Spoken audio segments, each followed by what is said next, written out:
Welcome everyone, I'm Chef Joe Sasso, and today we are doing our homework for our upcoming ricotta gnocchi lesson. We're going to be preparing this butternut squash. Whoa, this thing is big, it's a butternut squash, but don't worry, you're not gonna be handling this. We've done all of the work for you. In your ingredient kits, you already have the butternut squash peeled and diced, measured out, and ready to go. So, I would say an hour or so before the class is ideally when you want to get this done. You could do it the night before or the morning of. It's all going to be okay either way. Let's get this out of the way and get started. So first things first, we just want to grab ourselves a small saute pan or something like this.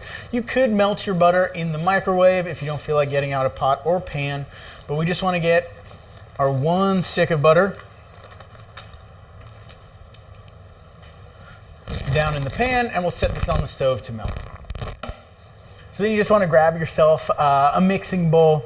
We could get all of our butternut squash in here.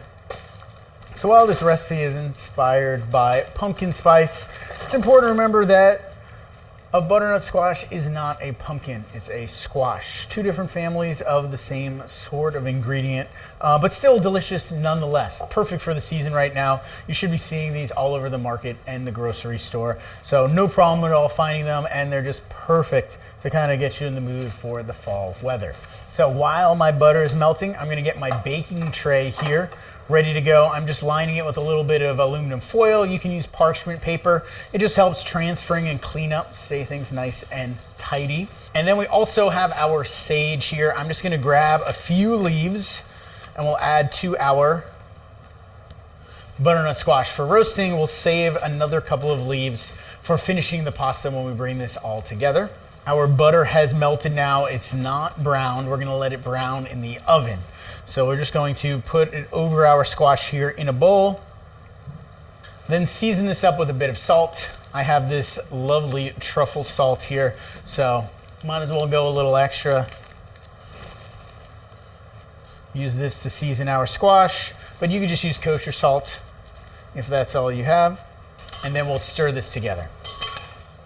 Once this is mixed together, well seasoned, evenly mixed around, we'll go right onto our baking tray with all of our butter.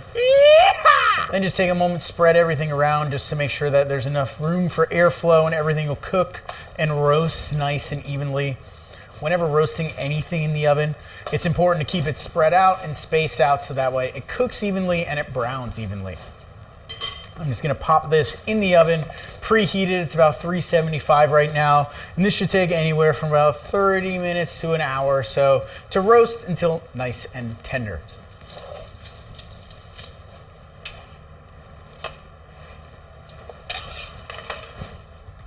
And that's it. That's all for the homework. You get this started about an hour or so before the class. You can do it a little earlier and just leave the squash room temperature on the counter until you're ready to bring everything together. I will see you all very soon.